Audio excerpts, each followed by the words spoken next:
Iba yung number. Kasi Kuya Will lang. Iba-iba yung number na tatawagan. May babae, may lalaki.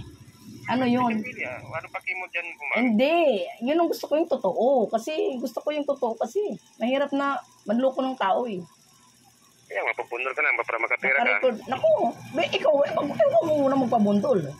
Para ma-high-blood ka dyan. Baka mamatay ka pa dyan. Ma-high-blood ka dyan, ma'am. Mamamatay ka pa una. Di ba? Kidlatan ka pa dyan ngayon sa opisina nyo. Wala kang pera, bibigyan kita. Gusto mo? Nandito nga kami ngayon sa ma'am, sa gubat. Oo, yun pala eh. Kawawa ka naman, baka wala kang pagkain. Bibigyan kita ng gusto mo? Ikaw, magkain, bigay mo na kasi sa bahay niyo, ma'am. Wala ka pang wala kang kilbi. Wala akong mahiraman dito. May pera ko dito, ipahiram ko sa'yo. Gusto mo? Yun, kadi. Akin na. Ayun din. Yung totoo. Hindi yung kahit piso basta totoo. Sige po, sige. Tatanggapin ko po yan. Magpapamisa pa ako at saka ipopost ko pa yun sa Facebook. Sige. Pasalamat po ako nang pinadalan mo ako. Huwag tayo magtakutan.